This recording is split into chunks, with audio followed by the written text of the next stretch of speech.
And what I'll do is I'm going to mute everybody, but if school committee members could unmute themselves, that would be great.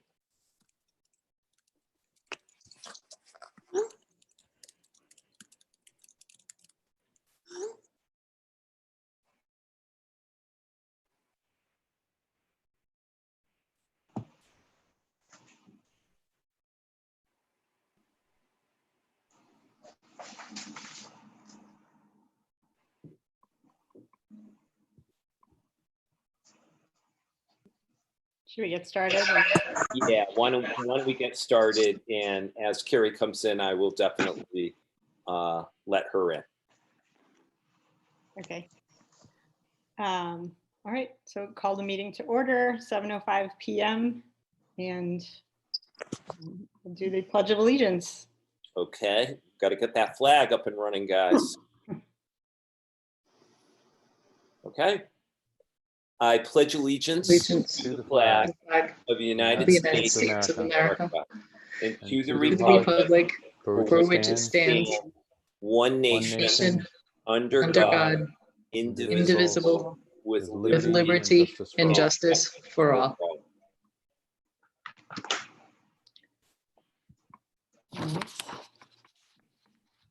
All right, I have a statement on remote participation consistent with the Massachusetts Open Meeting Law, Mass General Law, Chapter 30A, Section 20, and Regulation 940, the Commonwealth Code of Massachusetts Regulations 29.10, which allows for remote participation in certain circumstances under the Massachusetts Open Meeting Law regulations. The Mendon-Upton Regional School Committee will be conducting this meeting remotely. In this particular case, all 6 members of the committee are participating remotely and virtually through video conferencing. This is consistent with Governor Baker's executive order of March 10th, 2020, which eased the requirements of having a meeting in a physical space open to the public and having a quorum of the committee physically present. Any and all votes will be conducted by roll call votes. Per usual, this meeting will also be live streamed and recorded. And with that, entertain a motion to approve the agenda. Motion to approve the agenda. Second.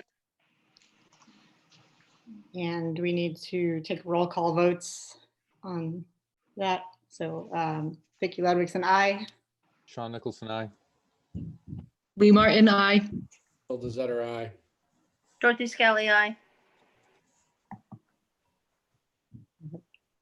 So the agenda is approved, and we need a motion to approve the open session minutes from June 22nd, 2020. Motion to approve the open session minutes from, I forgot what the date was again. Second. June 22nd, 2020. June 22nd, good. Second. Vicki Ludwigson, aye. Sean Nicholson, aye. Lee Martin, aye.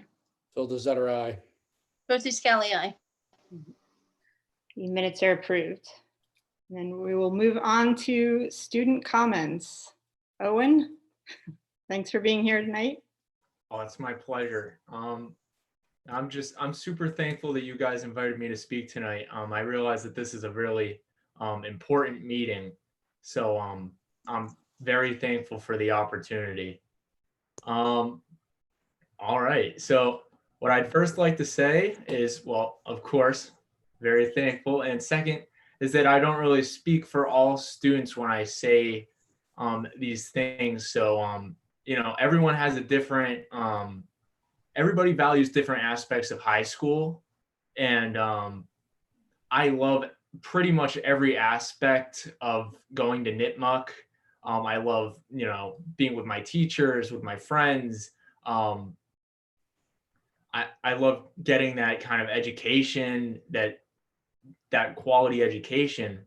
Other students in the districts have different values. So, you know, when I'm going through this, a lot of other students might have different thoughts. So yeah, previous to the shutdown, I very much enjoyed school. As said previously, being with my classmates, being with my teachers. You know, everything was I was very satisfied with the education that I was receiving. And then of course the shutdown occurred. And quite honestly, initially I was at the time I was, I was pretty relieved because at the, at the beginning of the pandemic, being in such large groups, everyone assumed that there was some sort of risk, even then. So at the time of the initial shutdown, it was a little bit of relief. I felt like personally, remote felt safer at the time, given what we knew at that point. So yeah, when we started remote learning, of course, there were some struggles initially, of course, with technology, just getting Zoom to work, just trying to get the connection to be stable enough to attend classes.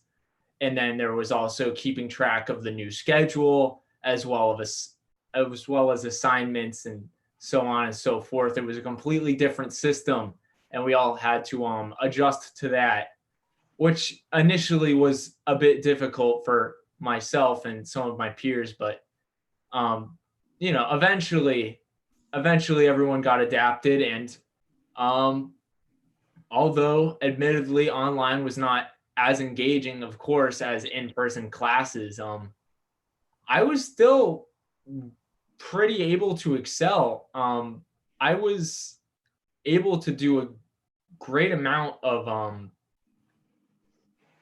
we were able to do a lot of good review and really dive into some good topics while in remote learning. And I was able to actually excel in remote. I received pretty good AP test scores, even after that long period in remote learning. So I was pretty happy with that. And then another aspect of remote that I really enjoyed was I had a lot of opportunities to meet with my teachers one-on-one. And although I totally had opportunities to meet with my teachers before the shutdown, I had a lot more opportunities to do this in remote, which was great, especially in that transition period where you're still getting used to things. So yeah, despite the challenge, it was great knowing that a lot of the teachers in the district were kind of simulating events that would have happened in person, even from remote. The chorus concert that they did over Zoom was amazing, as well as the art show. And yeah, so to kind of get into the main topic, right now, I mean, no one's really that happy about either option. I mean, no one really wants to go straight back to remote. But then again, the hybrid model presents some difficulties as well. So as a student, I know how important it is to receive a quality education. But at the same time, I know how important it is that we keep our students safe. So those studies have shown that the risk for kids in my age group, though far from minimal, is less than for those in a higher age group. Although the risk is somewhat lower, as someone who's lost in the past couple of years 2 members of my class, any loss, whether it be student or teacher, would be absolutely devastating. So safety should really be at the forefront of this decision. So I personally believe that the more students that we keep out of school, the safer that we'll kind of all be as a district, though I do know that there are so many factors to consider, seeing as though members of the community rely on the school system for childcare so that they can work. And then some children might be safer in school than they are at home. So there's a lot of factors, though it is important. Well, yeah, it is important because, simply put, for a lot of kids, it's a must that they return to school. So this being said, in my opinion, should the risk for social events all right, I gotta phrase this. So I was going to be a senior. Well, I am going to be a senior next year, but I'm going to be missing out on maybe a couple of important social events like prom, probably homecoming, maybe even graduation. But the whole point of getting back to school is so that we can provide families with the opportunity to work, and so that kids can be able to excel and receive the education that they should be getting. In my opinion, this isn't about the social aspect, and I realize how important that is for so many students. Just being with other kids, it's just for, mental health even, is so important. But at the same time, we're not reopening schools so that we can get together with our friends or have a, quote unquote, like senior experience, or for those in my class. This is about education. And personally, I don't think that there should be any risk taken for a social event. I think that if we are to use the hybrid model, it should be strictly for making sure that a limited amount of kids can go to in-person classes. Because if proper precautions are taken, then the hybrid model, when appropriate to do so, is pretty feasible. But then again, it's all about where we are as a state further on. So yeah, thank you so much for having me tonight. I'm not jealous of the decision that you guys are going to have to make, but I really appreciate the care and commitment that you guys have shown when making this decision, and we trust your judgment. Thank you, Owen. We always appreciate hearing the student perspective. Thank you, Owen. Thank you. Right. So next we move on to teacher comments. We have representatives from the Mendon-Upton Regional Teachers Association here with us tonight, I And we believe. have our co-presidents, Shelley Cook and Diane Borgatti. So good evening. Thank you for giving us this time to share with you the Mendon-Upton Regional Teachers Association's thoughts on the reentry this upcoming school year. We strongly agree with the Mass Teachers Association's statement that educators across Massachusetts miss their students and are eager to resume learning in person, as that is how education is supposed to be.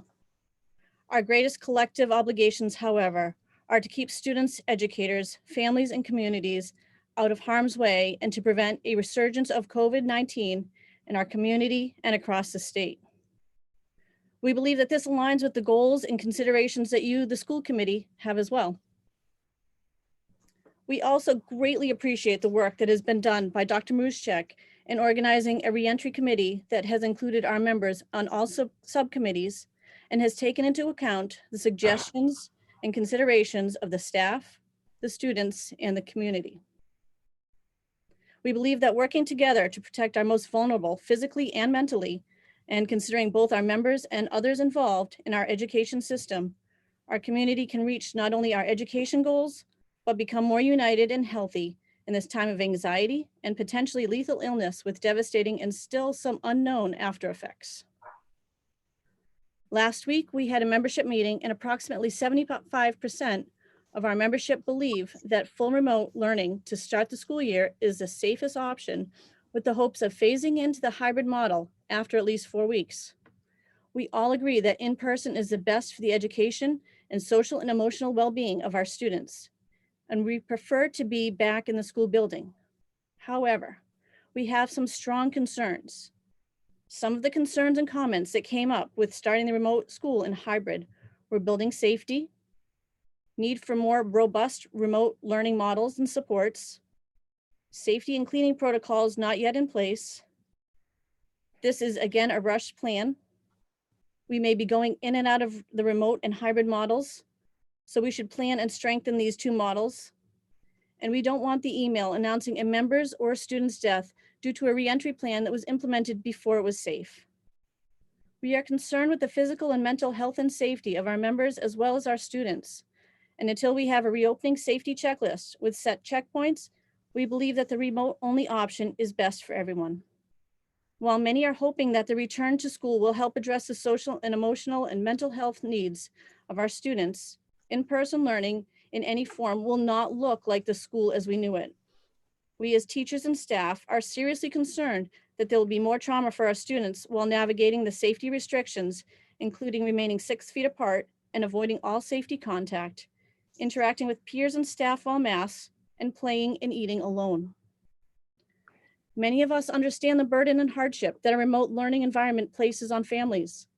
Many of our educators are living these very same hardships as we are challenged by working from home while caring for our own children and securing childcare for our workday too.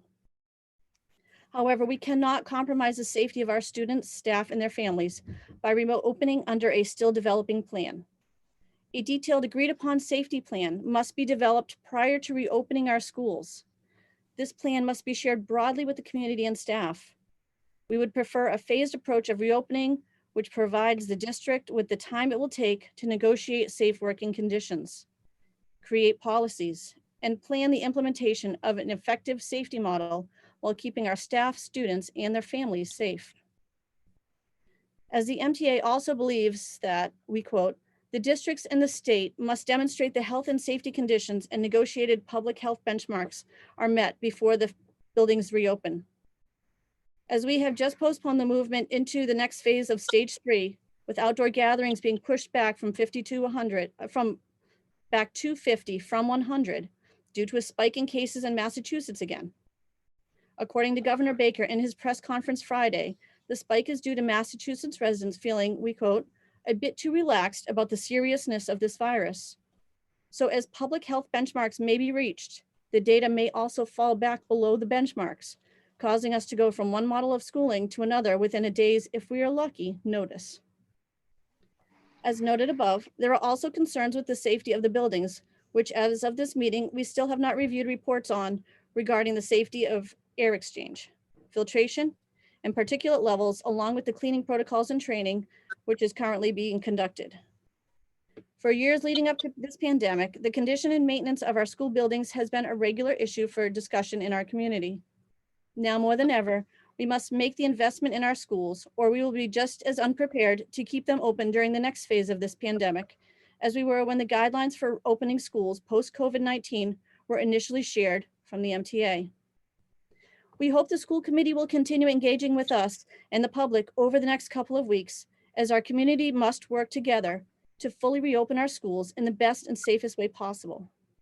We are looking forward to hearing your decision on the direction we will be going in the upcoming school year this evening. Therefore, the Mendon-Upton Regional Teachers Association believes that until the district has established agreed upon reopening safety policies and procedures to respond to the COVID-19 global pandemic, and provided evidence that our schools meet health and safety checkpoints, the most effective way to protect families, students, and the staff of the Mendon-Upton Public Schools is to reopen under a remote-only learning model. Thank you, Shelley Cook and Diane Borgatti. Thank you for sharing that with us. Next on the agenda is the superintendent's comments. Well, good evening, everybody. Just a few things before we get started with the main piece for this evening, and that specifically being the reentry plan. First and foremost, per our district policy JFBB on school choice, we usually do 2 rounds of announcements of school choice openings based upon enrollment and changes that, for first we anticipate for May, but then through the summer months. And per the policy, we just have one additional opening. And according to our principal at Misco Hill Middle School, Jen Mannion, we do have room for one more opening in grade 6. So just a public announcement on that. Second piece I have in my report is just some grant funding that has been awarded or is pending being awarded to the Mendon-Upton Regional School District. Again, I know in months past, you know, I've acknowledged the work of our Assistant Superintendent, Dr. Maureen Cohen, and also our Director of Finance and Operations, Jay Byer, and also our Director of Technology Integration, Dave Quinn, who are really always on top of it and aggressively going after different grant funding. So I put in your background notes some of the funds that they have pursued. First and foremost, we got the word $10,000 grant for summer and vacation learning, which was a competitive grant through the state to remediate a cohort of students from each school who are having issues in reaching proficiency in some of the prerequisite standards or had significant issues or regression as a result of the closure. So the vision of that $10,000 grant would be for remediation this summer, but also during vacation weeks. Something that we're still waiting to hear word on, but we feel pretty confident about a grant for the remote learning technology essentials, also a competitive grant for the state. And we are projecting, hopefully, if all goes well, an announcement of approximately $26,000. And that will be used for strictly technology and internet connectivity in the form of cellular enabled iPads for families that may need assistance in that area. And I know, again, Dave Quinn has been instrumental and wrote that grant and has done a lot of reach out to families. So we are cautiously optimistic that we will earn that. And then I've been asked by quite a few stakeholders about specifically what are some of the federal funds that are available that are specifically for coronavirus relief. And there's really two funding mechanisms. There's one fund known as ESSER, or the Elementary and Secondary Education Emergency Relief Fund. And our entitlement for that is $56,500. And that is really allocated for a lot of the specific costs related to things like PPE and things like installation of protective plexiglass and signage and floor decals and so on. And then a fairly good entitlement grant is the Coronavirus Relief Fund School Reopening Grant, which is an entitlement grant of about $225 per student based upon our enrollment. And of our enrollment of a little more than 2,300 students, we're looking at an allocation of $487,125. So again, these funding, this grant, entitlement grant application is due at the end of this month and can be used for, again, those safety measures, but we're also looking at some key areas such as our custodial staff, adding some staff there, and also our nursing staff over some concerns over demands that'll be needed in the hybrid model. And as I put in the background notes, we're not done yet, but correct me if I'm wrong, Jay, it's approximately $125,000 has been allocated on PPE so far? That's about what we've spent so far, yes. So any questions on any of those grants? Okay, and then last but not least, we are still in the process of kind of making sure that everything is in the system with regard to the FY21 budget, operational budget, now that that's been finalized. However, we received some bad news kind of to counter some of those entitlement grants with regard to regional transportation. So Jay, could you share that, please? Sure. So I was on a call last week with the Department of Ed regarding transportation, partially because I think we're going to be looking at similar situations to last spring where we've got bus companies that may not be driving kids to to school every day. So we need to sort of calculate how that works out as far as payments. But the one thing they've stressed with us since March, so we always knew this was coming, but didn't really have the details, is transportation reimbursement is exactly that. It's a reimbursement of what we spent. They're going to base it on what we spent in FY20. And as you all know, we paid them at a lower percentage from March 13th through the end of the year. So we spent about $200,000 less than we typically would have in a given year. Therefore, we're not going to get reimbursed for what we didn't spend. I'm estimating that the reimbursement is still going to be around 60 or 65%, but I think ultimately it's going to have us take a hit in transportation reimbursement of somewhere in the $170,000 to $175,000. Could be a little bit more, may not be, but that's sort of what I'm working with right now. So that's not great news as far as, revenue. So we don't really have a final full budget, and we won't have that number until the state finally approves its budget. The Department of Ed backs into it. The state appropriates a lump sum for transportation reimbursement. They look at the end of the year report, see how much money everybody spent, determine the percentage they can reimburse with the money they have available. But I think we're looking at about $170,000, $175,000 loss in revenue.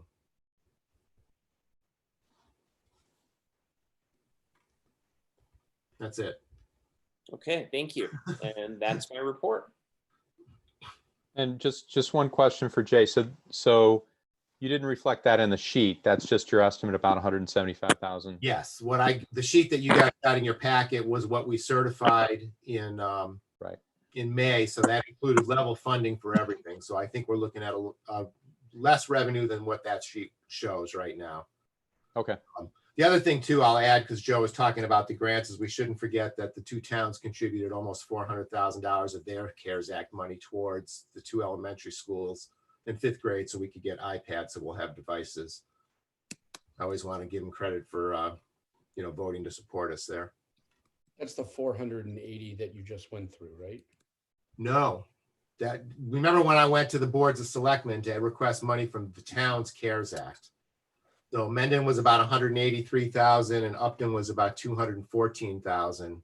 That's on top of the 225 per student that we're getting directly from the Department of Ed. So the 487, 125 is coming from, that's not through the town, each town? No. No, that money from each town was part of their CARES Municipal Act funding. And Jay, correct me if I'm wrong, I think our allocations for the town of Upton was somewhere in the 700,000s and Mendon was about 500,000. Right.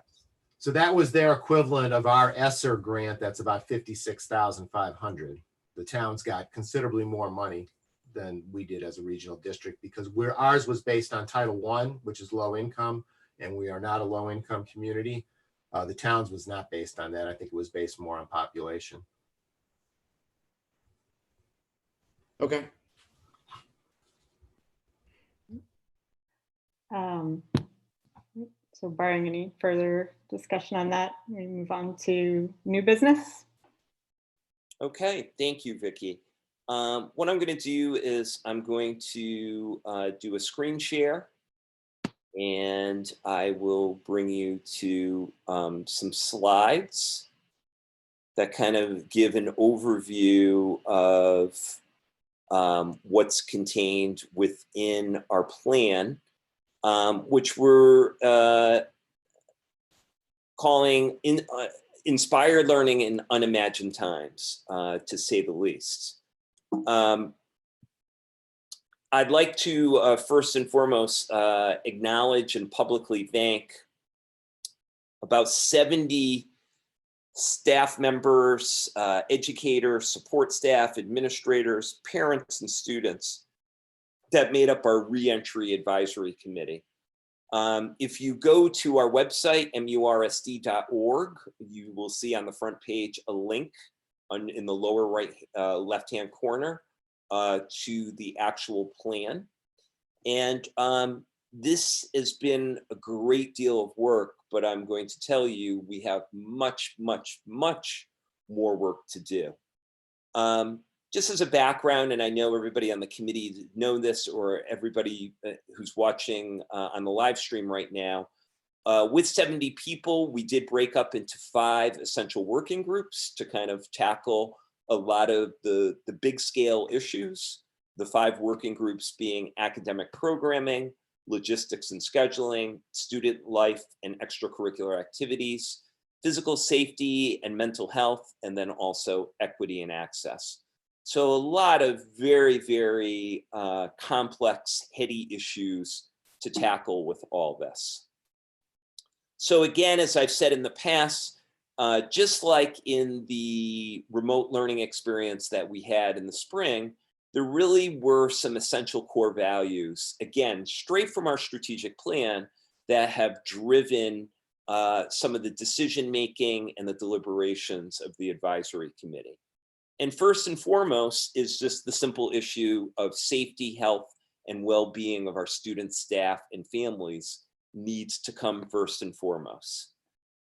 Second, that we'll make decisions based upon expert and local public health data and the recommendations, and really looking at specific metrics.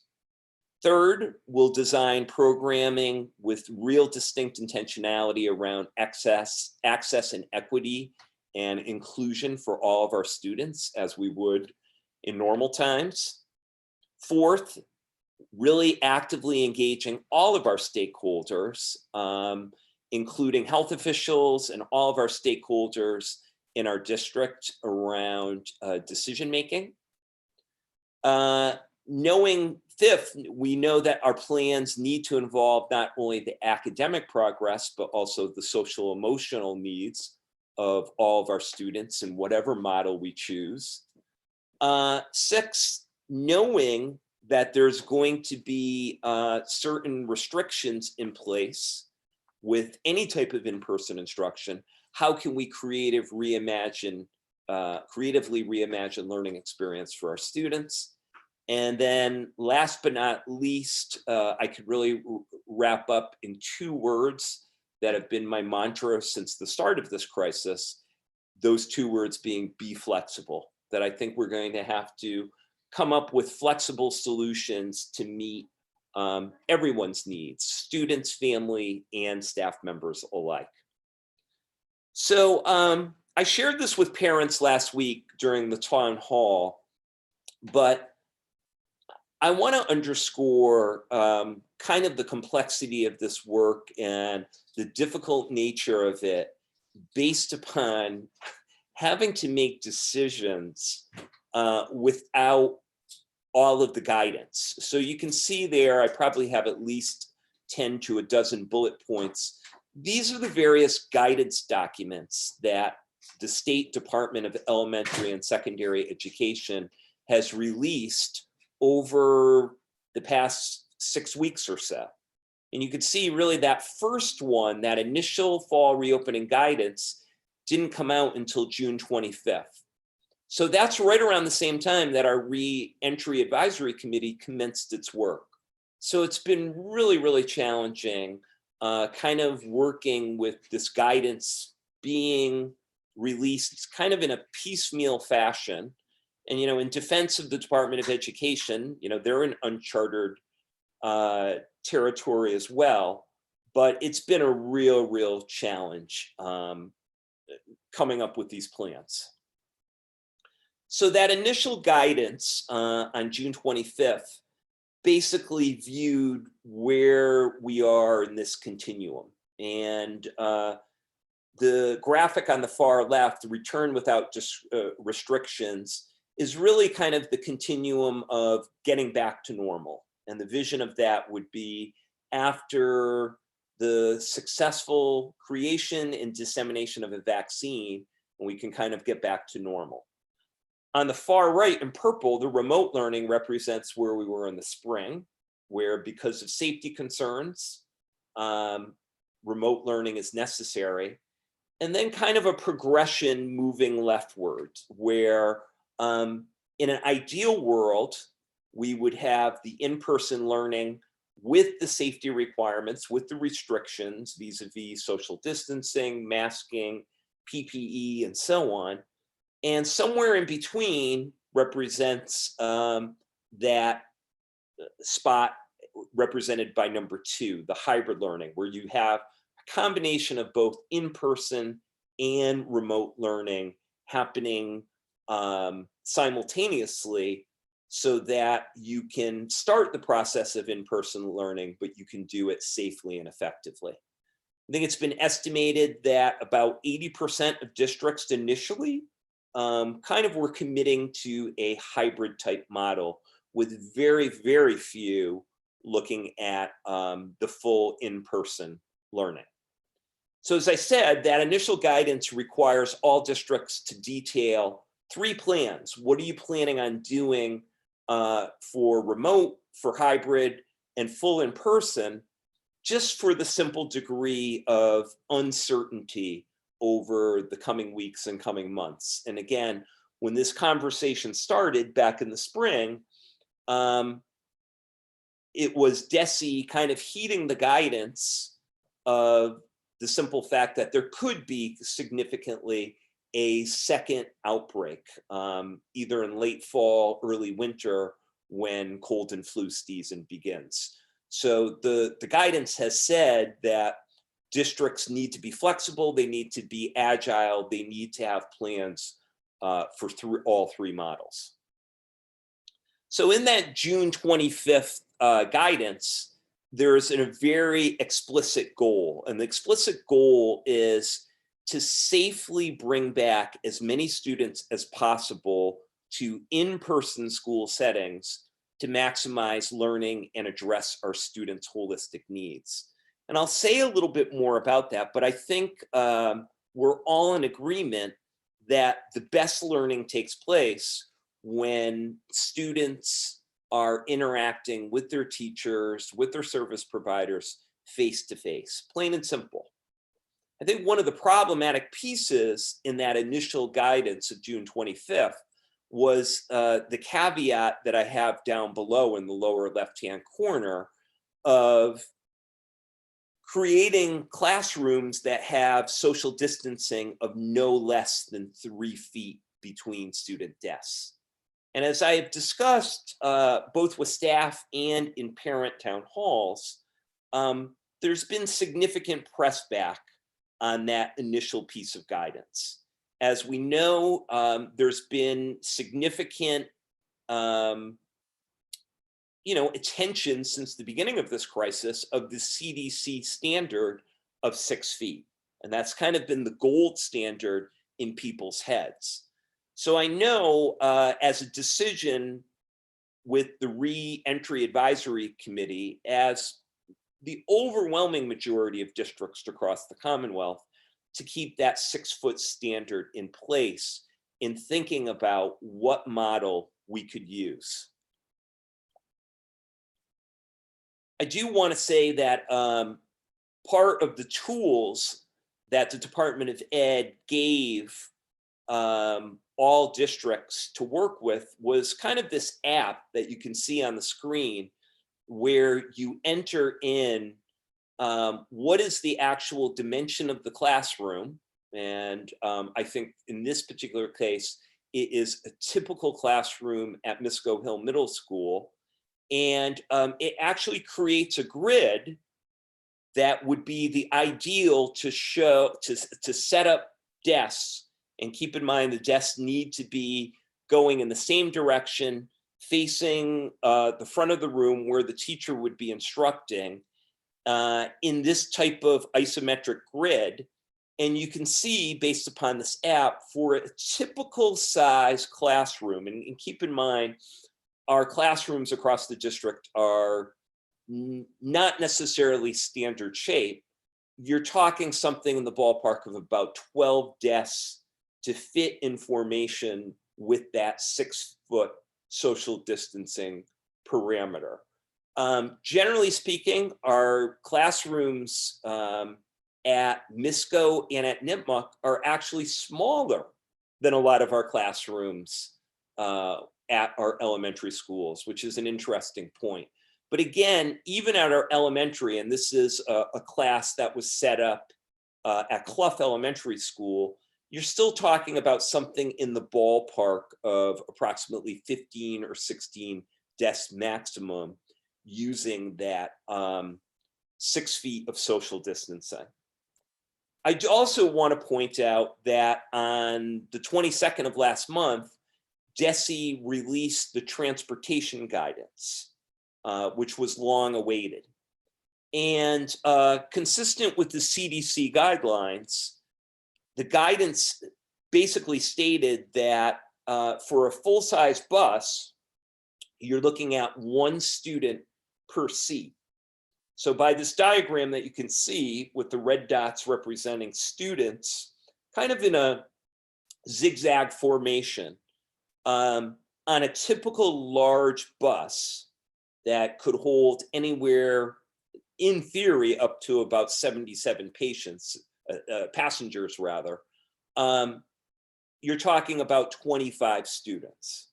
So that obviously has implications, you know, across our 4 schools, across different runs in our 2 towns. We have differing amounts of bus. We have some buses that are packed. We have some buses that are not packed. But that obviously has implications for what we could do with regard to either a hybrid or a full in-person. I do want to say another consideration that we've looked at as an advisory committee is the actual data for our 2 communities. As you may or may not know, every Wednesday or Thursday, the Massachusetts Department of Public Health releases the data per community, all 351 communities across the Commonwealth. So you can see for our 2 towns, we are considered to be low incidence, low transmission districts with, as of last Wednesday, only 32 cases in Mendon and 26 cases in total in Upton. And you could see over the last 14 days how many positive tests and the low positivity testing rate in the last 14 days, which is very, very favorable. So I say that as an important metric. And I think as everybody watching this and everybody in this virtual Zoom room knows that there are distinct deleterious effects of our kids not being in person, okay? And again, I think looking at this very, very important decision, you have to balance, you know, the clear health risks also with the risks around our kids not being in school. You know, as I have said to the staff and I've said to parents, usually around this time of year, once we enter August, we're getting into that mindset about the start of school, and we're worried about what we refer to as the summertime slump of our kids not being with us for, you know, 2.5, 3 months. Well, with the COVID crisis, now we're pushing up against, you know, 5, 6 months.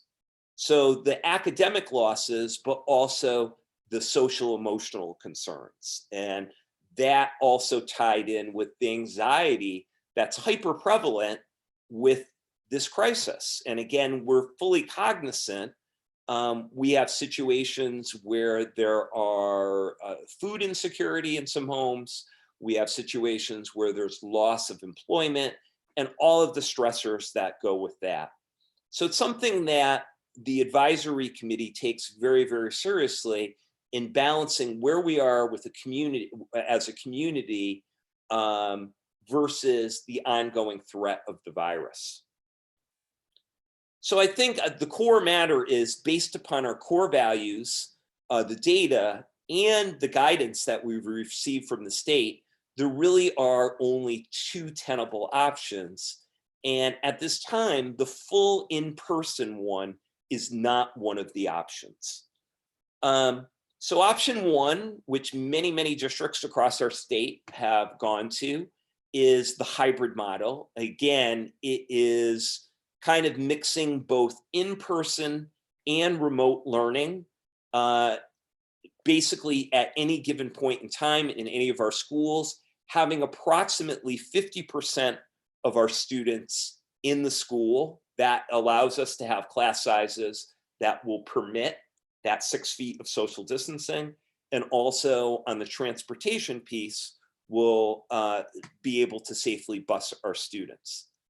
So essentially, a couple weekends ago, I put out a survey to both our staff and to our parents, asking them which of the preferred hybrid learning schedules did they prefer. It was about 75% of our staff and about 63% of our parents opted for the model that you see on the screen right now, where it's basically a Monday, Tuesday model for in-person instruction for one cohort, and a Thursday, Friday in-person model for a second cohort.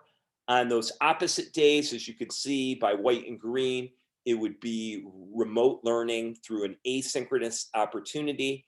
And then on Wednesday, remote learning for all students, where in the morning, it would be, a synchronous remote lesson, i.e.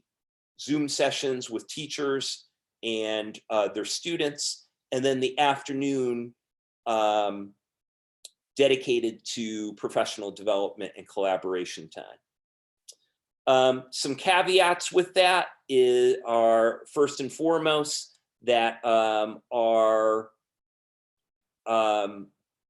cohorts would be split up roughly alphabetically. Again, we haven't worked out these specific logistics yet, but there would have to be some adjusting to those schedules, knowing that we have siblings from the same household with different last names, but we would keep basically siblings from the same household in the same cohorts. Again, all students would have that synchronous remote learning day on Wednesday with teacher planning in the afternoon. However, with the hybrid model, we would be looking to take our high need students, so students with significant disabilities, and also our English language learners, to come in for all 4 days. So they would be inclusive of that Monday, Tuesday, and Thursday, Friday. And one of the key pieces that we still need to do, and I know I've been asked, I've gotten some emails and I've also seen some Facebook questions about this, is what does the student schedule look like? And to be honest, it'll look a little different at the elementary school versus MISCO versus NIPMUC, but the key driver is to keep kids together, to keep stable cohorts as much as possible, and to have as few transitions as possible.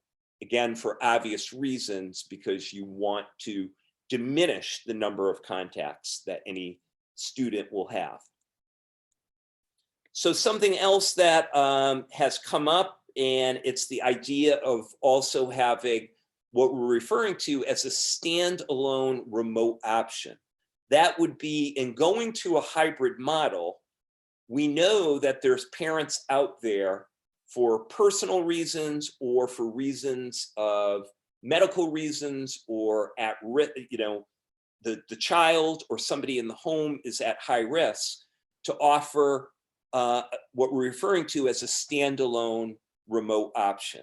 That would be classes that are taught by Mendon-Upton teachers, but would also be supplemented by a virtual platform. And one of the vendors that we're looking at is Edgenuity. In a perfect world, we would have a situation where all of our students would be taught strictly by Mendon-Upton teachers, and that is our goal. However, particularly when you get to the high school level, that becomes a real challenge to actually match specific courses with specific teachers who'll be back in the building with a hybrid model. But our intent is to figure this out.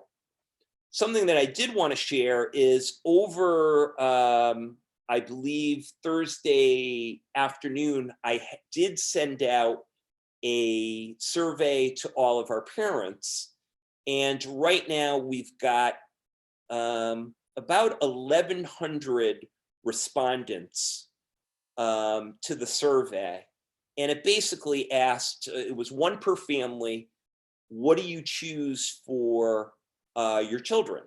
And this 1,100 responses represents approximately 1,800 of our students, which is actually a really good response rate. We're in total, again, we're about 2,300 in the district.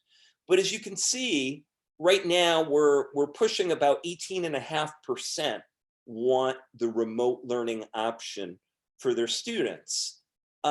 Interestingly enough, I've asked a parallel question to our staff, framed a little bit differently about, again, medical concerns, specifically high-risk concerns, and we're about 17% of our staff. So again, the percentages are really similar, but something that I really want to underscore is the complexity of this in matching students at grade level and content areas with teachers to teach them. So we've got a lot of tasks ahead of us. However, it's going to be very, very challenging. So the second potential viable option is the full remote model that we're all cognizant of what we had to live through last spring. However, I want to stress that the districts that are choosing this model are being held to some very, very specific requirements that the Department of Education is holding them to. And specifically, it needs to be a model which is a lot more consistent and a lot more robust. And again, to be fair, I think we did a very, very good job with remote learning last spring. However, I am fully cognizant that there were inconsistencies across the district and even inconsistencies within a school. However, part of those requirements specifically speak to meeting the regular time on learning hours for students. And again, overall, at the elementary level for a year, it's 900 hours. And for the secondary level, it's 990. There's also the piece around greater accountability through the taking of attendance during sessions. And also, no longer can there be pass-fail options. It's got to be graded. However, the guidance is in a remote model to simplify the schedule. So simply stated, so students aren't necessarily concentrating on 6 or 7 classes at a time, but it's more simplified to something like 4, with the mindset that there should be able to have a seamless transition back and forth from a remote model to in-person instruction, or vice versa, to in-person instruction to a remote model. I do want to say, specifically in Mendon-Upton, and I know Jay just had mentioned it in the earlier report, we are, regardless of where we are making an investment in technology for all of our elementary students. You know, we've been a one-to-one district at the secondary level for the last 7 years. Our intent is to have devices, specifically iPads, for all of our elementary students using those entitlement grant funding. And also in the remote model, again, it cannot be optional things like the arts or music or various elective areas. They need to be part of the core curriculum. And I agree with that because I think in these challenging times, probably more than ever, our students need the arts. So really the third piece is, when do you get to the place of transitioning to full-time in-person instruction? And I was asked this in the town hall last Wednesday evening. And the short answer is, it isn't necessarily around that, we're not going to get back to normal until, or we're not going to have all of our kids back until there's a wide dissemination of a vaccine. I think it's really predicated on an improvement of public health data metrics. And I'm going to say a little bit more about that. But something that I want to share with the committee is the fact that my professional organization, the Massachusetts Association of School Superintendents, for several weeks now has really been pressing the Commissioner of Education and also the governor's office for some real specific metrics around transition into different phases. And again, that's part of the frustration of this process, that there are some strands of this that there's still some real questions about. And again, it's clearly in transitioning to this full-time model where literally you're going to have to move desks closer to accommodate all of our students. There's got to be some real concrete markers and some real concrete metrics. Obviously, we want to get our kids who have the most learning needs as a priority, but then also looking at it holistically with regard to our grades. It's a lot of work, particularly in remote with early elementary, pre-K through 2. We realize the stressors that families are on and the work that they need to do to facilitate learning for their children. But then the priority would be those early elementary and then kind of building up to upper elementary, and then probably your transition grades, specifically thinking grade 5, grade 9, and then bringing all of our kids back would be our priorities.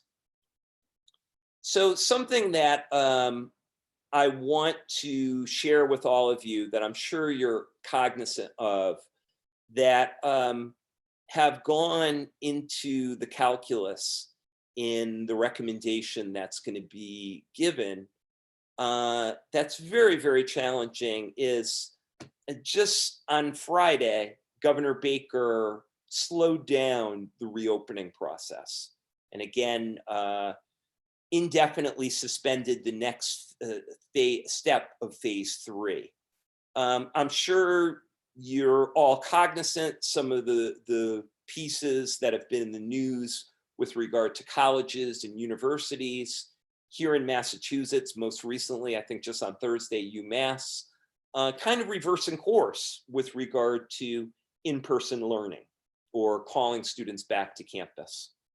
And then recently over the weekend, the news that, just in the last 2 weeks of July alone, 97,000 children across the United States, just in the last two weeks of July, were infected with COVID-19.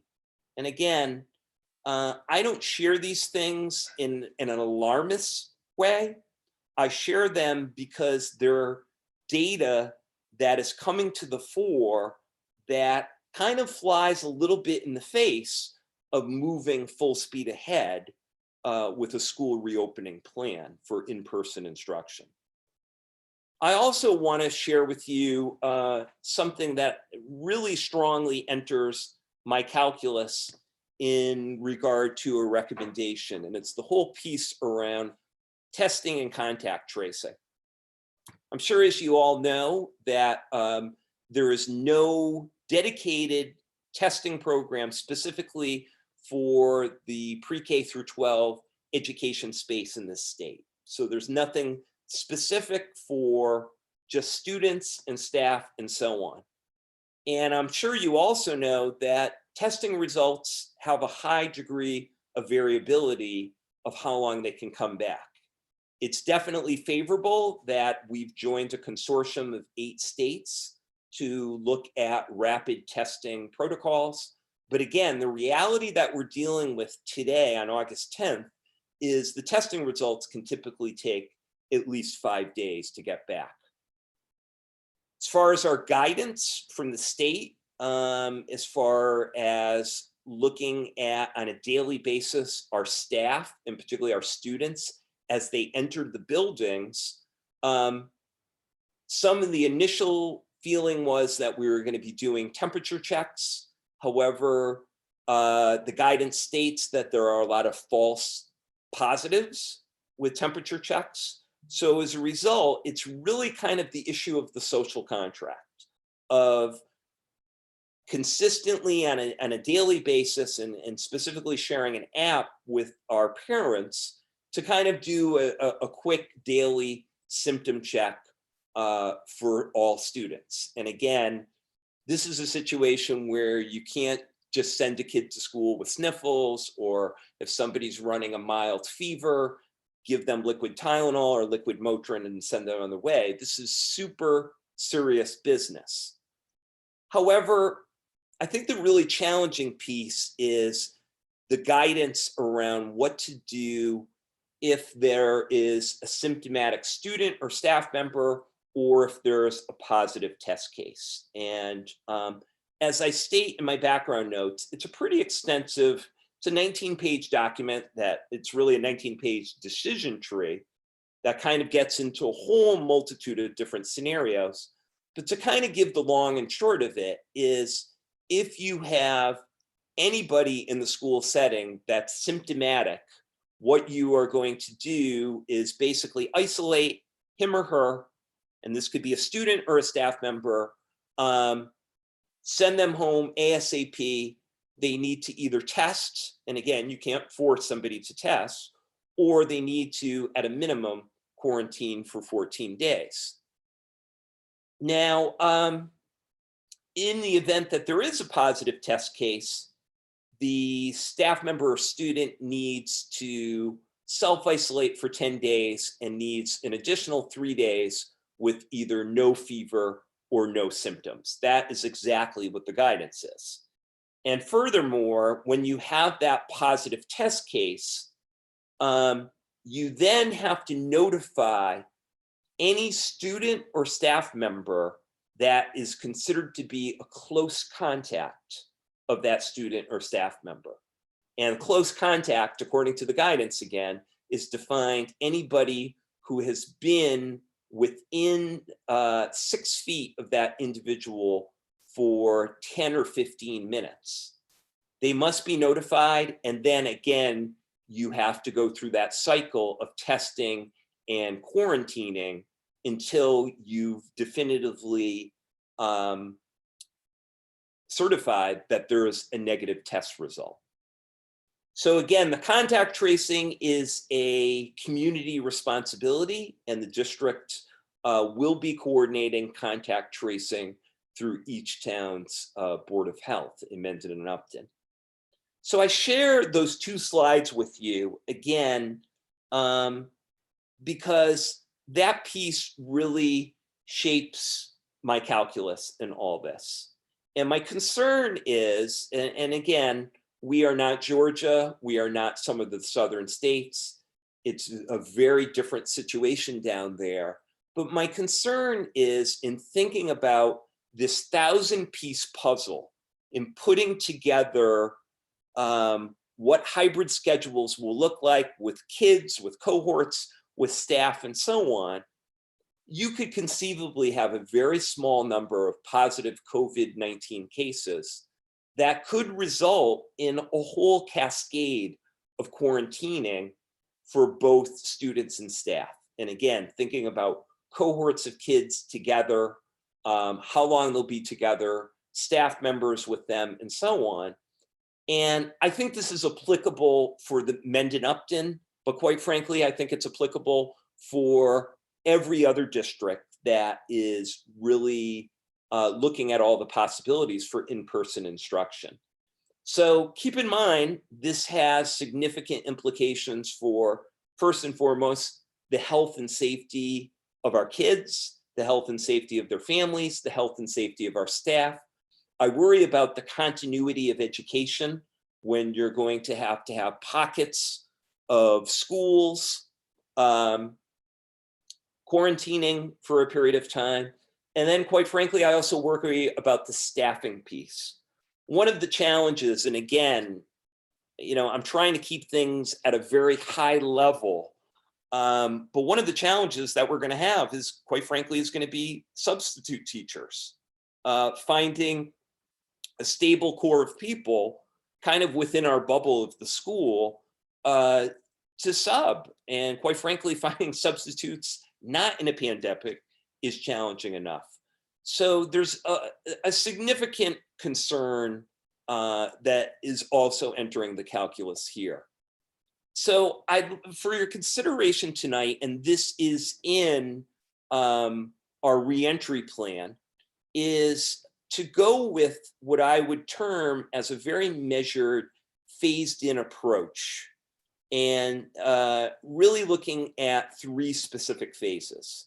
Phase 1, entering, starting on September 16th, would be starting with a full remote for students. And phase 2, looking at targeting October 13th, which is right after Columbus Day, to transition to a hybrid model. And phase 3, again, migrating to all of our kids back, will be determined based upon the metrics that I described. Phase 1, while we'll be in full remote, again, in looking at having to meet the needs of our kids who have the most significant needs, would be looking to have in-person instruction for our students with the most significant needs. For example, our students in the STAR programs and language-based programs, and then also concomitantly conducting orientation activities, that we typically do in the beginning of the year, things like pre-K, kindergarten, and also our transition grades at the middle school and high school. I do want to say that, again, I think this is a cautious, measured approach, but I also, quite frankly, have the feeling of, why shouldn't we have the other districts that are starting with a hybrid model on September 16th, let's use them as a test case. I do have confidence that the risk mitigation factors that have been put forward vis-a-vis social distancing via PPE have a lot of validity and have a lot of effectiveness. But again, my concerns about the progression of the virus, the uptick, and then also the testing situation is really driving this recommendation for a measured, phased-in approach. So again, graphically, to review again, we were slated, if there wasn't a pandemic, to start with staff on August 31st and with students on September 2nd. However, in the agreement between the state unions and the Department of Education, that block of time from August 31st to September 15th is for faculty and support safety training and also professional development. And again, looking for a more robust remote program, but then also transitioning to the hybrid model. And then phase 1, again, being the full remote, phase 2, a hybrid model, and then at some point moving to phase 3 for full person instruction. So again, if you go right to the homepage, mursd.org, you can find the full plan. Again, I really want to thank our reentry advisory committee, and then I also specifically want to give kudos to our co-principals of Nipmuc, John Clements and Marianne Moran, who really worked very, very hard on a lot of the graphics and really created a professional looking document. I do want to be very explicit. And again, I know people are very anxious and they want to know a lot of the specifics about how is this going to affect their family, how is it going to affect their students, and so on. And again, in this plan, there's a lot of rationale behind the approach. There's a lot of details with regard to the health and safety precautions that are being taken. There's a lot about academic and social emotional strategies that'll be used in all models, remote and hybrid and in person. There's some specific details around logistics with regard to lunch and recess and extracurricular activities. And then there's also a lot of piece around the tools and the support and the training for technology, which is extremely important. I do want to stress again, we've got still a lot of work to do. And what I anticipate in getting out to all of our stakeholders within the next couple of weeks are schedules that kind of highlight what does a day in the life of a student look like, both in remote and hybrid. And again, we're intentionally, for that transition piece, going to keep the schedules very, very consistent. We will also be releasing some information about cohorts for the hybrid model and exactly how we're going to separate them and some of the specific decisions that have been made across the district and specifically across all 4 schools. I know we've got, again, with that 18.5% of parents who, that represents about 400 families, 400 students. We will get some information out with more details about the standalone remote option, and then more drilling down with regard to student support services for our students, many of which are on IEPs. And then also some things that, again, the guidance is still coming in about things like MCAS and AP testing and AP courses and what will that look like at the high school.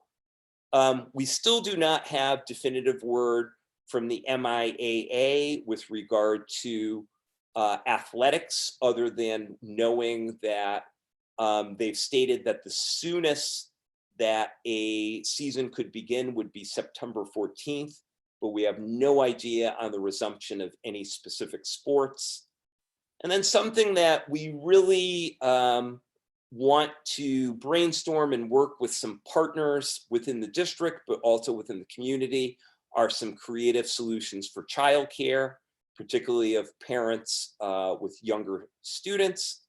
And then also, right now, there isn't an FAQ part of the document, but it's our intent to be doing ongoing solicitation through our website and also through a Facebook page of frequently asked questions about the overall entry plan.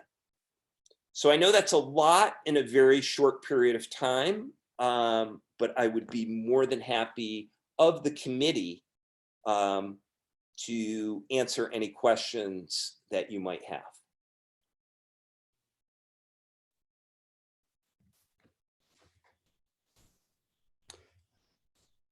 I have a couple of questions if you want me to go first.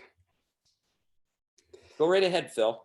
So my first question kind of aligns to Spanish immersion.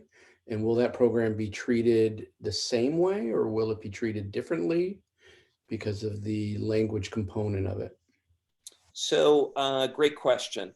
So with regard to Spanish immersion, that is going to have to be, because it is a cohort, we're going to have to look very, very closely at the 50-50 split, and it might not be very clean A through L and then M through Z.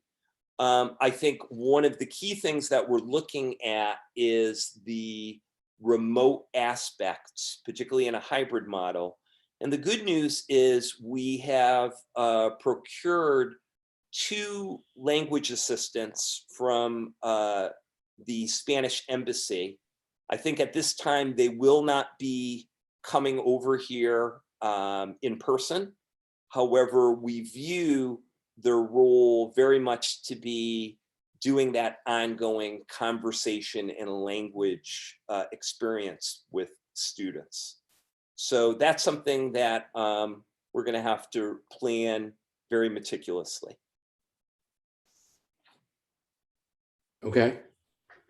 Thank you. The other question I have is, so it looks clear in the presentation based on the contact and testing strategy that if there is a, let's say, an active case in a classroom, it looks like, and we're back to a hybrid model, there will be some form of quarantining potentially of that class or anybody that came in close contact with the individual. Correct. Correct? Okay. Correct. I think it'll be important. I know they're not quite there yet, but one of the things you mentioned was the development of the policies and procedures around that. So I think that'll be important to clarify between clearly now and the beginning of school. Correct. The other question I had is, it doesn't appear that we have yet the metrics clarified for. We do not. So is there a thought around how we are going to, I'll call it, manage that process? Because I know that's a big area and there's always lots of counter and different. Sure. Again, we have been told as a superintendent's association that the Department of Education, in conjunction with the executive branch, would be releasing to school districts within the next week or 2 those specific metrics. So they're going to be guiding that, or they're just going to be providing what they think is a view towards the metrics? I'm just trying to understand, is it something we as a district are going to have to come up with kind of? No. And again, no, it would be something that would be applicable based upon, specific data, specific metrics for a given community. See, there I immediately jumped to, not to play tennis with the state, but I immediately jumped back to, we need some understanding of the duration of testing. We need some understanding of the types of tracing that they're willing to assure to us if we're going to put a community back in risk. I don't think you can determine that from the standpoint of a town by town measurement. So I'm not sure exactly where they're going with that. I look forward to whatever data they're going to provide. I'm not sure, Sean.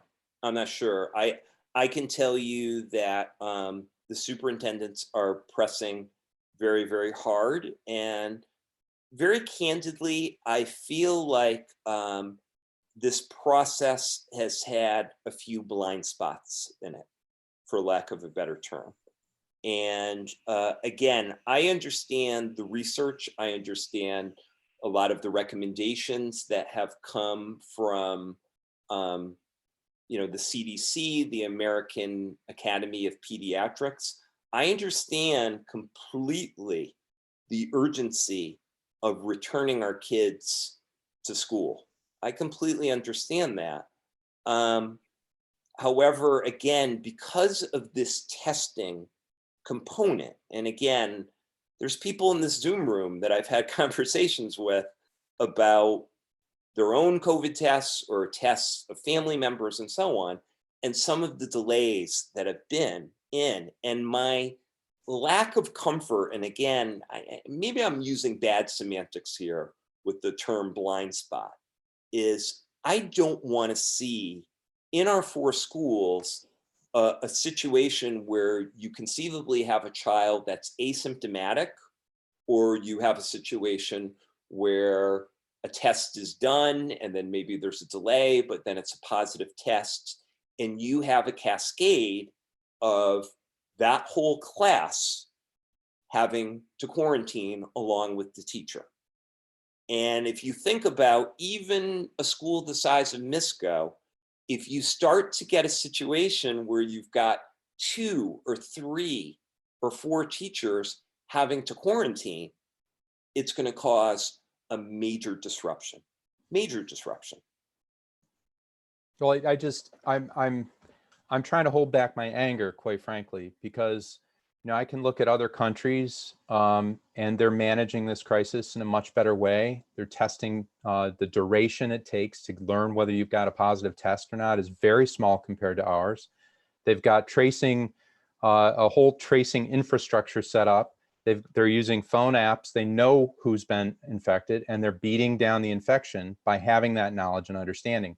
For us, we've got nothing but unknowns, nothing but a risk in bringing all of our children back to school. So it quite frankly makes me very angry that we're in this position alone as Mendon-Upton, and we're not being given the information we need from the state to make this a reality. We have to drive this disease down. We cannot provide more and more opportunities to get an explosion of disease within a school, for God's sakes. And I'm sorry, that makes me very mad, and I think the rest of the public should be mad about that as well. What is Mendon-Upton? Why are we being given the responsibility? And we are dependent on all of these other towns to make this disease, take the risk to make this disease go away. So I don't agree with the way the state is approaching this. And I do want to say to you, Sean, and everybody on the committee, there is a tremendous pressure. There's a tremendous pressure. I'll speak for myself and my colleagues on superintendents. There's a tremendous pressure on a lot of people to reopen the schools. And I completely understand how high stakes this is. And something that I've kind of noticed in some of my colleagues, and I'm not saying this in a pejorative type of way, but this real, in this pressure, this stress just to get a plan done and to move forward. And again, in a very short period of time. And my feeling is, I rather go slow and get this right. I am in agreement, actually. I do think the MTA, while I definitely don't agree with everything that the MTA comes out with, but I do have to say, I think a phased approach to reopening schools is a wise one. I really do.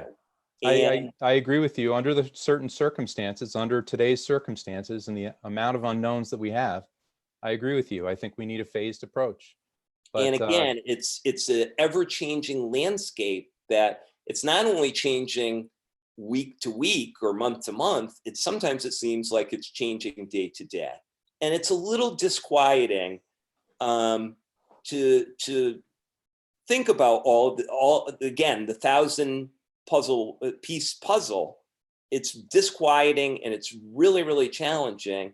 But again, I go back to that first core value around the health, the safety, and the well-being of our kids and of our staff. And plain and simple, in my opinion, the threshold, the acceptable threshold number of COVID cases of all of our stakeholders is 0. Plain and simple. I can't, as superintendent of schools, just kind of shrug my shoulders and just say, oh, well, people are going to get cases. I don't think that's an acceptable proposition for any of us. My compliments to Owen for saying that casualties are not acceptable, which is true. Oh, one question I had, Joe. For any, I assume that families who decide to go for remote, I assume that they're making a formal decision to do that? And then, Yeah, so the poll that I put out last Thursday asked families to commit. I've gotten a couple emails. I've seen a couple frantic Facebook page comments saying, "How locked in am I in it? I'm still super nervous," and so on. We will. I think, should you vote to approve the recommendation, that does give us a little bit more breathing room as we transition to the hybrid. It would give us at least 4 more weeks of breathing room. Again, we will work with our families. I do think, though, we will have a final, so to speak.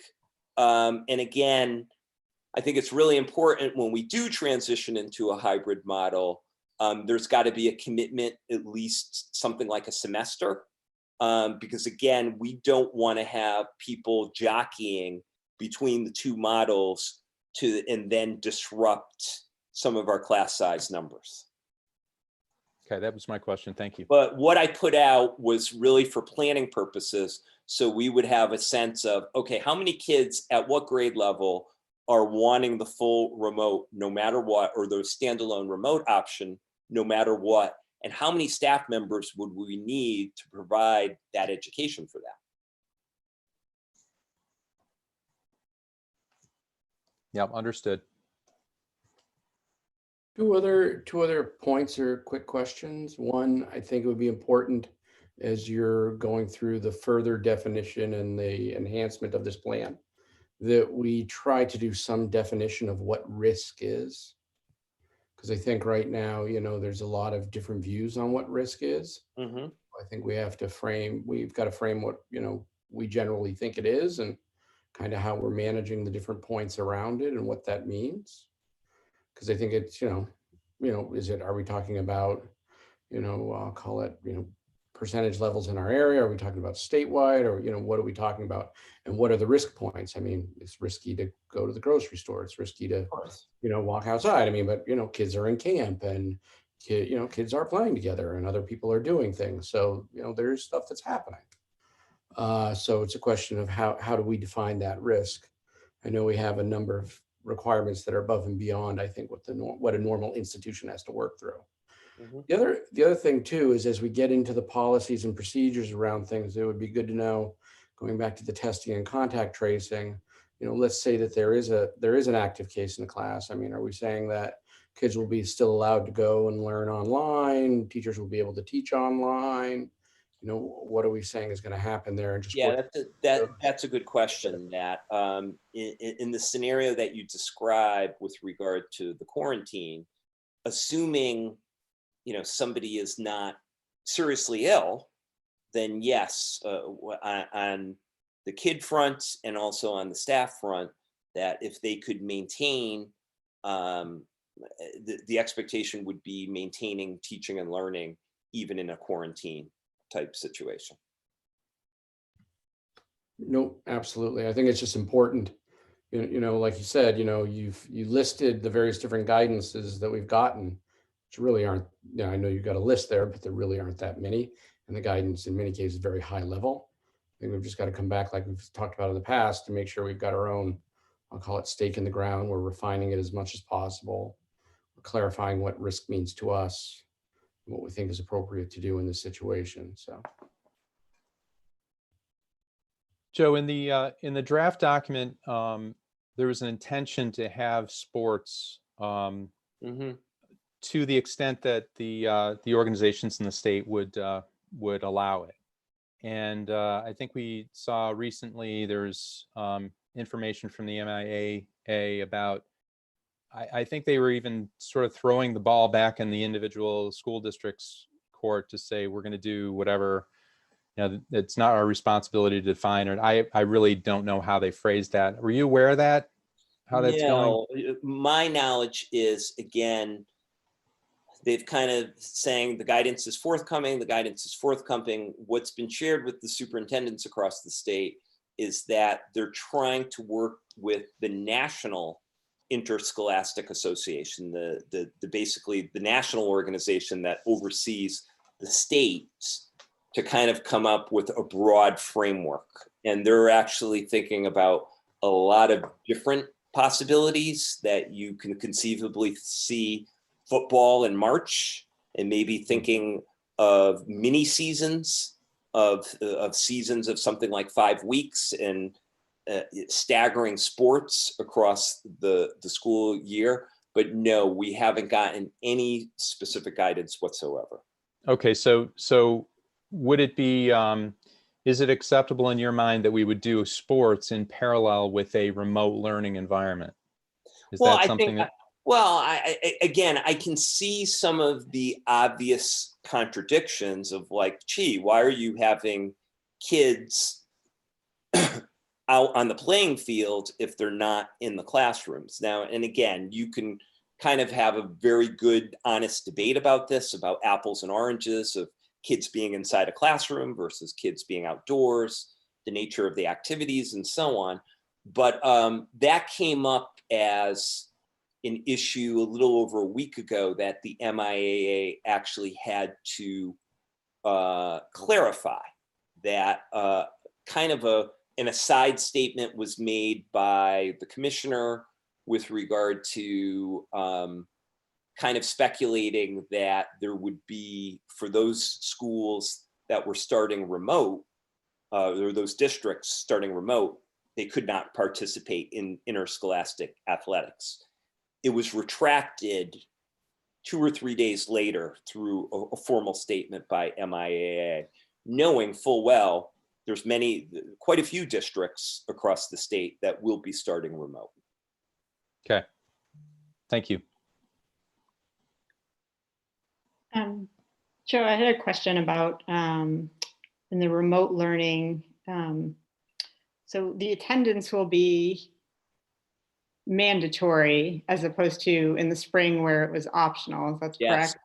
Yeah. So I know in the spring, one of the issues was that you couldn't make attendance mandatory because, issues with parents working from home and not being able to manage their kids. So how are we going to kind of reconcile that and accommodate that? Like, what's different now than in the spring?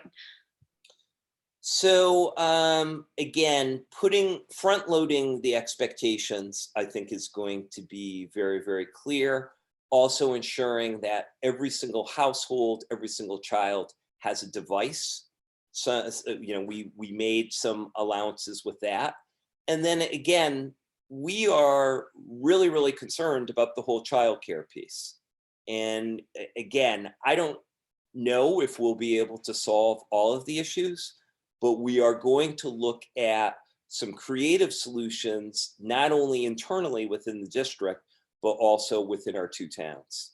So again, this is super, super complex work. And again, I can't necessarily today on August 10th give you a real clear, definitive answer, but we're going to do our best with it. Yeah, I mean, I do think given the lack of a efficient testing system and the lack of metrics for detailing the transitions into different phases, that taking this kind of gradual approach makes sense. But certainly is still a lot of details to be ironed out. And I want to be really explicit again with the committee and anybody who's watching this through live stream. There's nothing that I hope more for, nothing whatsoever, that come October, I guess I'll be proved to be a fool. That across the state, that in all of the districts that start on September 16th with a hybrid, everything goes completely smoothly. And there aren't, again, what I refer to as a cascade of quarantines from positive test cases. I certainly hope that's the case. I really do. I don't, though, conversely, I don't want to risk it for our kids. I don't want to risk it for our families. I don't want to risk it for our staff. Plain and simple. And again, I think having a very cautious, measured, phased approach is the way to go.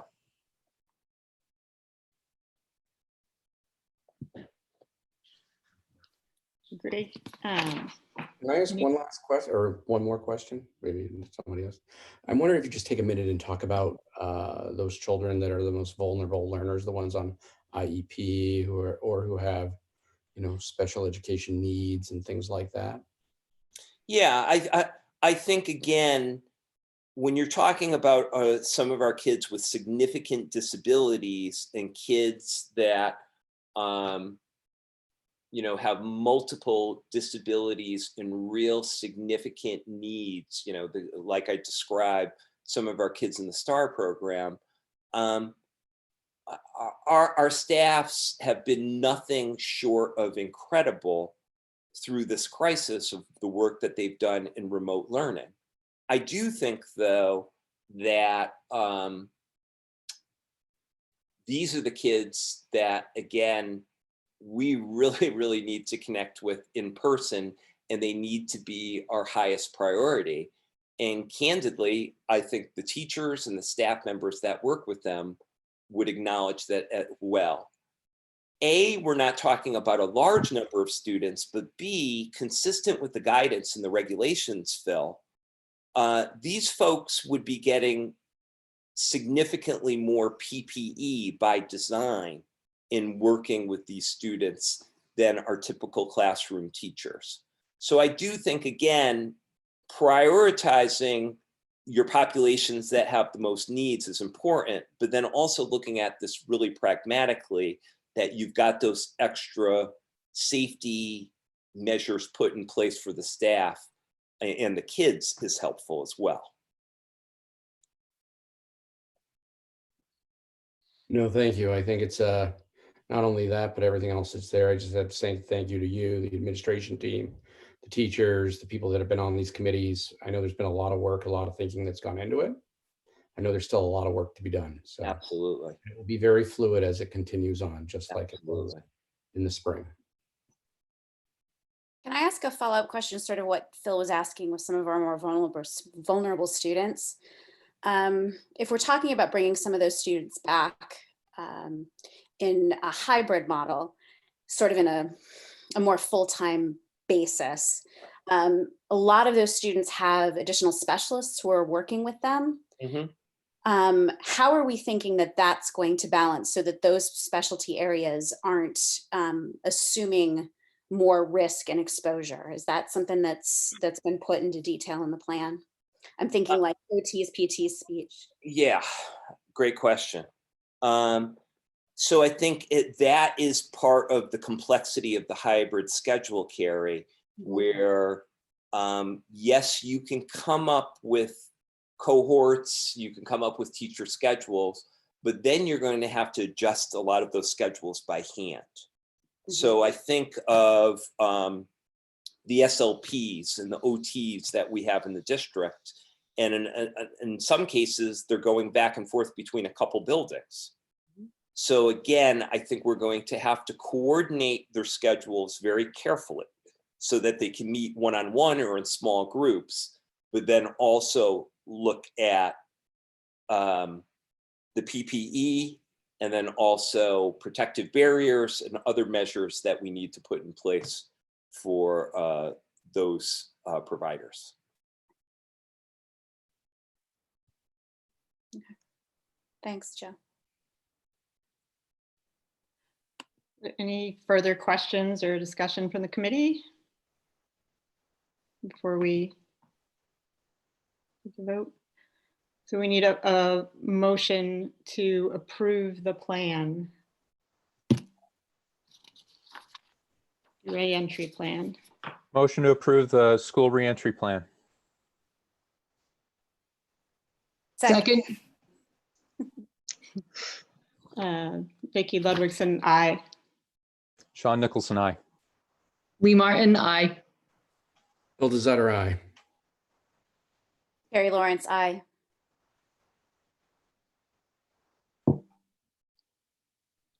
We can't hear Dorothy. Dorothy, unmute yourself. Aye. All right.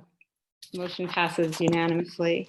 And I believe we also need to amend the school calendar to reflect the new start date for students of September 16th.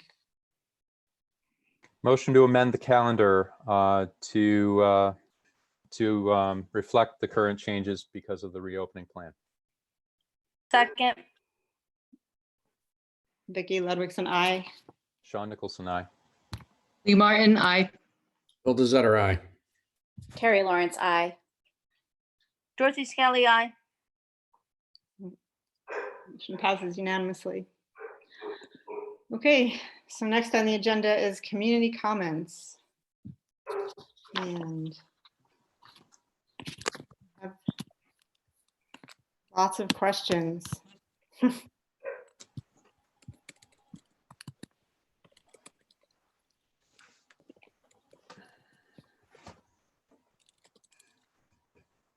So I'll just read off what's on here. Some of these are not really questions, but comments.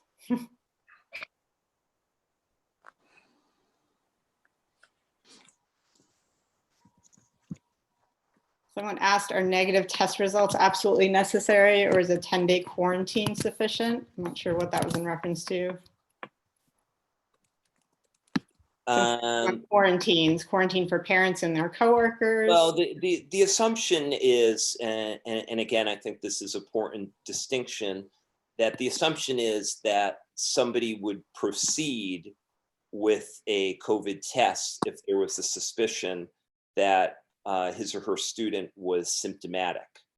However, again, you cannot force a child, or you cannot force a parent to have their child tested. So again, you would be looking at, in that probably unlikely case, you'd have to be looking at a 14-day quarantine. So I understand what you're saying. The question I guess I have is, and I think this is something that just needs to be clarified for people, like the testing and contact tracing is a community-based thing. It's not a school-driven thing. So you're right. I think the school has no authority to mandate any tests or anything like that. But I think maybe we can figure out from the boards of health what their authority is and over some aspects of testing. Yeah, but I do think the reality is, you know, and again, I know I speak for the administrative team, we really value our partnership with both of our towns' boards of health. And keep in mind, they're great people. It's a volunteer type capacity. The reality is, though it would be a community responsibility, the boots on the ground work would be done by our principals and, you know, by internal staff in figuring out a given student and, you know, what is that student's schedule and who did that student come in contact with during lunchtime or during recess and so on. So it would have a certain level of complexity to it that would have to be handled by school personnel.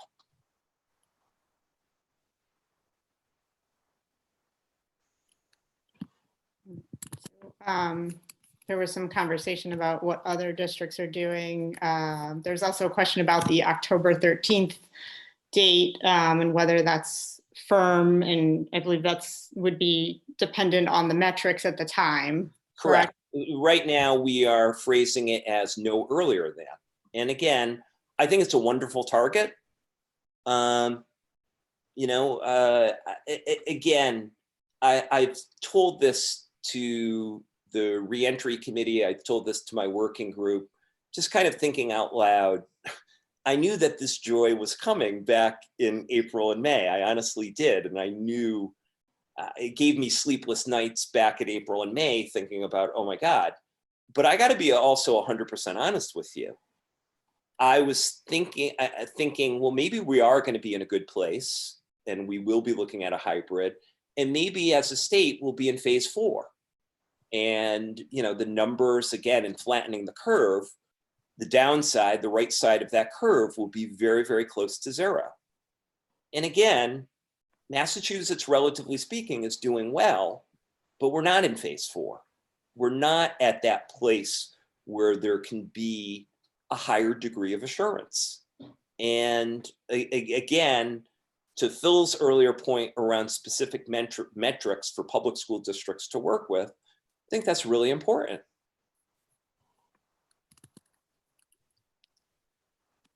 There's a question about when families will hear from their team chairperson in regards to schedules and plans to address IEPs and service delivery come September. So when our staff return on August 31st, we will make sure that that is coordinated.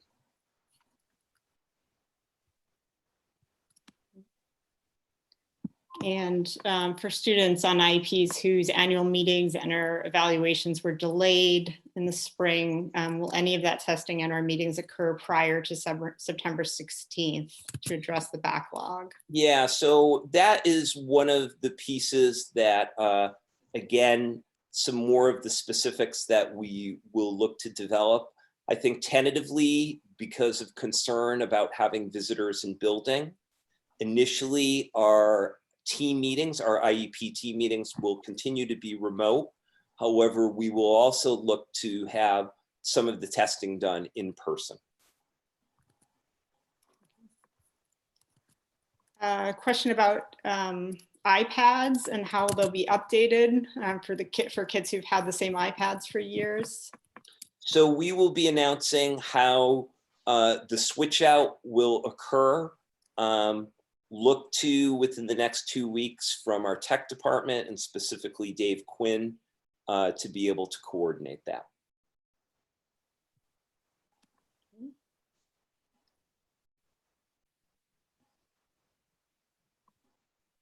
God bless you, Vicki.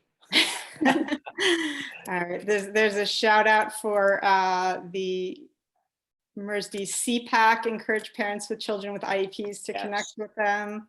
Plan virtual events in the fall for parent discussion and meet and greets with the new Director of Student Support Services. A few thanks. Can we require quarantine for families who travel during the school year for 14 days? I mean, you know, it's an interesting concept, but again, you know, how do you enforce that? And, you know, again, one of my first slides talked about the social contract. You know, again, we can develop policies and procedures, but again, it has to be a social contract about people stepping up and doing the right thing in that type of situation. Well, I mean, quite simply, if you think about it, those types of things are at this point governed kind of at a state level in terms of what Governor Baker is asking people to do. But ultimately, people following them or not, it's to your point, Joe, it's that social contract of if we're doing everything collectively as a community to get back into the school in person, we all have to sacrifice a little bit. Yeah. And it means not putting everybody else at risk. So. And then I see a couple more questions. One asking about counselors working with seniors in regards to college placement and how that will work. I believe that was from a student. Yeah, that again, that is additional detail that'll be forthcoming. I can't answer the specifics of something like that, of that grain size. But obviously, we care very much about our class of 21, and the services that we typically provide for the seniors will continue to go on. And then just the last question about when we'll learn more about plans for students entering transitional years, et cetera. We're going to target within the next 2 weeks.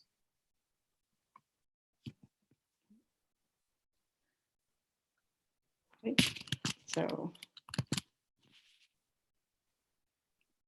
I think I think we can move on to correspondence. Do we have any correspondence? We have none this evening. All right. Any other matters not anticipated by the committee within 48 hours of the posted meeting? All right. Future agenda items, we have the refinement of the district reentry plans on, I believe it's actually August 31st. And that's it. At this time, we will roll call to executive session pursuant to Mass General Law, Chapter 30A, Section 21A, Exemption Number 3, to discuss strategy with respect to negotiations with the district's labor associations, because doing so in open meeting would have a detrimental effect on the bargaining position of the committee. The committee will not return to open session. Vicky Ludwigson, aye. Sean Nicholson, aye. Lee Martin, aye. Bill the Zutter, aye. Carrie Lawrence, aye. Dorothy Scally, aye.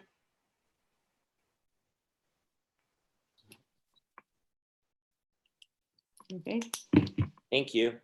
thank you. Thank you, everybody. Thank you.